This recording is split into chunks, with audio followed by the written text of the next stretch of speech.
ख्वाहिश पर दम निकले बहुत अरमान मेरे, लेकिन फिर भी बहुत कम निकले।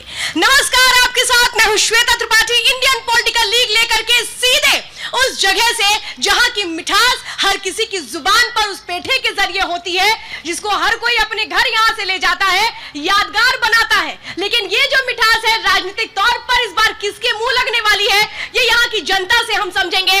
ताज नगरी है, किसके सिर पर ताज सजने वाला है ये भी हम समझेंगे। गालिब की नगरी है तो गालिब की उस शेर और शायरी के साथ हम कार्यक्रम की अगर शुरुआत नहीं करेंगे तो थोड़ी नाइंसाफी होगी।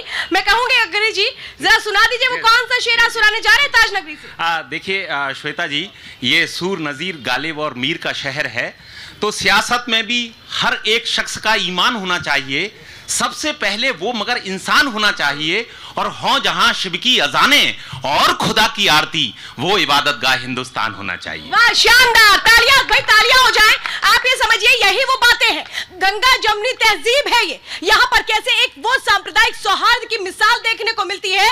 मोहब्बत की नगरी है, मोहब्बत के मायने बताती है, लेकिन इस मोहब्बत को साथ लेकर के चलने की सीख भी देती है। लेकिन जनता यहाँ पर कौन सी सीख दे रही है? खास मेहमानों का पैनल हमारे साथ है। जरा मैं सबसे पहले आपको तारुफ करवा देती हूँ, बीजेपी से गौरव रजावत हमारे साथ है। तालियों के साथ स्वागत करिए क्योंकि इनसे आप लोगों को बहुत उम्मीदें हैं, तो जरा तालियां बजा दीजिए। हमारे साथ इस वक्त अमित सिंह कांग्रेस से जुड़ चुके हैं, पवन आगरी जी हमारे साथ जुड़े हुए हैं, आरएलडी से हिमांशु त्रिपाठी जी राजनीतिक विश्लेषक हैं हमारे साथ जुड़े हुए हैं, और राहुल चौधरी जी समाजवादी पार्टी का पक्ष रखने के लिए हमारे बीच मौजूद है। जोरदार तालियों से स्वागत कीजिए।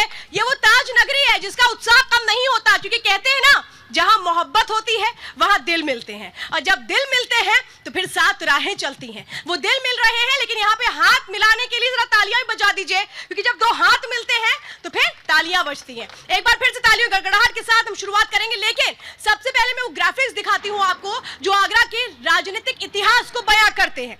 आगरा के लोगों ने सियासतदानों पर खूब मोहब्बत लुटाई, जिसे दिया दिल खोल कर दिया। एक नहीं, दो नहीं, तीन नहीं, चार बार मौके दिए, लेकिन जब लिया तो फिर मौके का एक भी मौका नहीं दिया। तो समझिए जनता को जो भाया बार बार अपनाया। एक नेता को 2 बार 3 बार तक पहुंचा दिया, एक ही नेता को 5 बार भी चुना गया। अब कैसे कैसे ये रहा है वो साल दर साल मैं आपको बताती हूँ। 1952 से 1971 तक अगर देखेंगे तो कांग्रेस के सेठ अंचल सिंह 5 बार सांसद रहे। तो 1980 में कांग्रेस की वापसी, निहाल सिंह सांसद बने। अब आप समझिए कैसे चेहरा बदला, लेकिन पार्टियां नहीं बदली। 1991 में बीजेपी का खाता यहां से खुला। 1996, 98 तक लगातार 3 बार कमल खिला। तीनों बार भगवान शंकर रावत को जनता ने चुना। तो अब इसके आगे बढ़िए, 1999 से 2004 के बीच का वो हम अगर वक्त देखें तो समाजवादी पार्टी से राज बब्बर चुनाव जीते, यानी स्टारडम को लोगों ने चुना। 2009 से बीजेपी की अगर देखें तो बीजेपी के पास ये सीट रही, आगरा सीट। 2 बार रामशंकर कठेरिया सांसद बने। 2014 से लेकर 2019 तक अगर हम देखें, 2024 चुनाव है इस बार, तो यहाँ पे एसपी सिंह बघेल चुनावी मैदान में है। इससे पहले भी उन्होंने जीत दर्ज की थी, लेकिन इस बार जनता जनार्दन कहती क्या है ये आपको बताएंगे। लेकिन उसके पहले जब मुख्यमंत्री योगी आदित्यनाथ यहाँ पर आए, 3 बार यहाँ पर आए, और इसके बाद जब उन्होंने बताया कि कैसे यहाँ पर जो लोग हैं वो उम्मीदें करते हैं लेकिन ठगे रह जाते हैं, वो दलित और मुस्लिम जो बड़ी भूमिका निभाते हैं, बड़े वोट बैंक के तौर पर समझे जाते हैं। क्या समीकरण रहे एक रिपोर्ट में समझिए, फिर चर्चा को आगे बढ़ाएंगे। ब्रज भूमि का भी अब नंबर आने वाला है।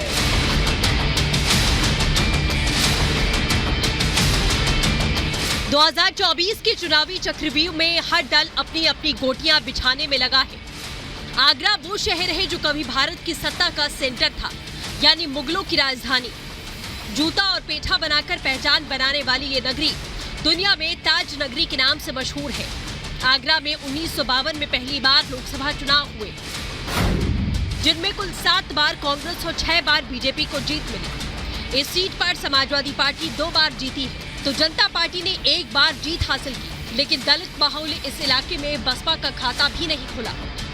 ये बताता है कि यहाँ कास्ट फैक्टर से कहीं ज्यादा कैंडिडेट और दल मैटर करता है।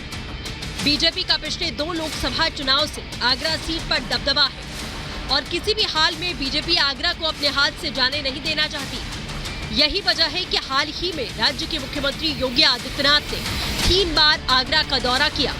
योगी अपनी जनसभाओं में काशी मथुरा के बाद ब्रज का मुद्दा उठा रहे हैं। अयोध्या और काशी ने अपने लक्ष्यों को प्राप्त कर लिया है। ब्रज भूमि का भी अब नंबर आने वाला है। कहते थे क्या प्रमाण है कि राम का जन्म अयोध्या में हुआ? जैसे कि इस सृष्टि के पहले कांग्रेस, सपा और बसपा ही पैदा हो गए थे, बाकी तो कोई हुआ ही नहीं था।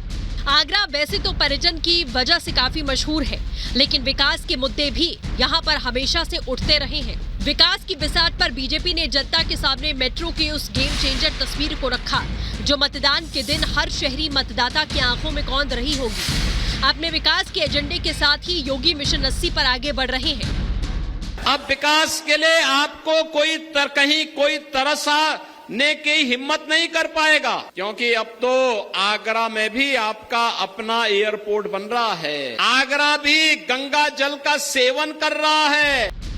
मोहब्बत की नगरी में बाबा अपराध मुक्त प्रदेश का जिक्र करते हुए विपक्ष पर सियासी वार भी कर रहे हैं। कांग्रेस और सपा बसपा देख रहे हैं, सभी लोग माफिया की कब्र में जाकर के फतिया पड़ रहे हैं। इनको बोलो कि जाओ, वोट तो कमल निशान को जाएगा, तुम लोगों को 5 साल की छुट्टी दे रहे हैं, फतिया पढ़ो खूब। पीएम मोदी भी आगरा का किला जीतने के लिए अब से कुछ देर के बाद इसी धरती पर होंगे। आगरा की कोठी मीना बाजार में मोदी की रैली है। पीएम मोदी के लिए कोठी मीना बाजार मैदान लकी रहा है। पीएम इन वेटिंग के रूप में 2013 में इस मैदान से रैली की, तो 2014 में बीजेपी ने यूपी की 80 में 73 सीटों पर विजय पताका फहराया। 2016 में इसी मैदान पर रैली की, तो 2017 के विधानसभा चुनाव में बीजेपी ने यूपी की 325 सीटें जीती। 2019 में एक बार फिर इसी मैदान पर रैली की, तो लोकसभा चुनाव में बीजेपी को यूपी में 63 सीटों पर जीत हासिल हुई। आगरा की जनता हमेशा स्पष्ट जनादेश देती रही है। जिसे जीत मिली उसे बम्पर जीत मिली, और जो नहीं भाया उसे खाता खोलना भी मुश्किल हो गया। हालांकि 2024 के चक्रव्यूह में जनता किसे अपना किंग चुनती है, ये आने वाला वक्त बताएगा। Bureau report, Republic Bharat. तो ये आगरा की जनता है जो फुल कॉन्फिडेंस में है, जो ये जानती है स्पष्ट जनादेश देना है, जिसे देना है भरपूर देना है, जब छीनना है तो भरपूर छीनना है। आगरा की जनता में कहूं कि राजनीतिक तौर पर बहुत ज्यादा अवेयर है, कंफ्यूज नहीं है। इस बार भी हमें वही देखने को मिलेगा? नहीं, वो नहीं देखने को मिलेगा। इस बार परिवर्तन देखने को मिलेगा। क्या परिवर्तन होगा? परिवर्तन तो होगा, सत्ता का परिवर्तन होगा, क्योंकि पिछले 32 सालों से आगरा नगर निगम, सांसद, मेयर, केंद्रीय मंत्री, लेकिन आगरा की जनता को शुद्ध पीने का पानी मुहैया नहीं करा पाए। हाई कोर्ट की bench, international airport, international stadium, जो समस्या आगरा की थी वो ज्यों की तो खड़ी हुई है। मतलब पेयजल की समस्या है, जाम की समस्या है, वो एज इट इज है। समस्या जस की तस। 15 लाख रुपए से सफर तय हुआ था। आप अपने राज्य का बताइए ना, पहले तो ये बताइए कि क्या हो रहा है आपके राज्य में। 50 करोड़ जनधन खाते खुल चुके हैं, योगी जी भी बोल रहे हैं। आपके क्षेत्र में समस्या है क्या? क्योंकि जनप्रतिनिधि तो वही दूर करेगा ना। समस्या पूछिए उनसे। भाई साहब रुक जाइए। नहीं, मेरा सवाल तो सिर्फ यही है, 15 लाख रुपए से सफर तय हुआ था, 5 किलो राशन पे आके रुक गया है। ये कैसा विकास हुआ है देश का?